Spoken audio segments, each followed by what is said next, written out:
নতুন বছরের শুরুতেই যেন বসন্তের হাওয়া বয়ে চলেছে পারস্য উপসাগরীয় রাষ্ট্র ইরানে। যুদ্ধের ধোঁয়া কিংবা হুমকির ভয় কিছুই যেন স্পর্শ করতে পারছে না দেশটির আত্মবিশ্বাসকে।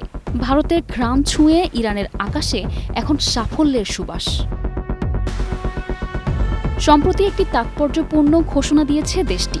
আগামী ৯ এপ্রিল উদযাপিত হবে ইরানের জাতীয় পারমাণবিক প্রযুক্তি দিবস, আর এই দিনেই উন্মোচিত হবে নতুন পারমাণবিক গবেষণা ও প্রযুক্তির সাফল্য। ঘোষণা দিয়েছেন ইরানের পারমাণবিক শক্তি সংস্থার প্রধান মোহাম্মদ ইসলামি।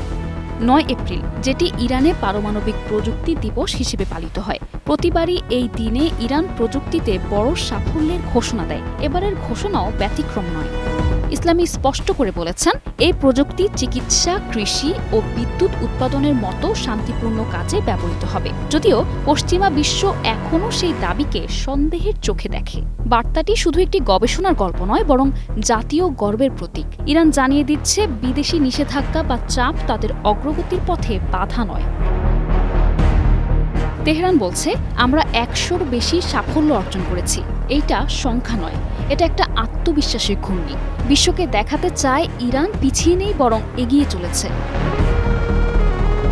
এর বিপরীতে যুক্তরাষ্ট্র, বিশেষ করে সাবেক প্রেসিডেন্ট ডোনাল্ড ট্রাম্পের ভাষ্য ছিল কঠোর। তিনি বলেছিলেন, চুক্তিতে না এলে ইরানকে বোমা হামলা ও শুল্কের মুখোমুখি হতে হবে। এমনকি ভারত মহাসাগরের নৌঘাঁটিতে B-2 স্পিরিট বোমার মোতায়েনও ইঙ্গিত দেয় সম্ভাব্য আক্রমণের। ইরানের সদ্য নির্বাচিত প্রেসিডেন্ট মাসুদ পেজেশকিয়ান জোর দিয়ে বলেছেন, আলোচনা সম্ভব, তবে তা হতে হবে সমান মর্যাদার ভিত্তিতে।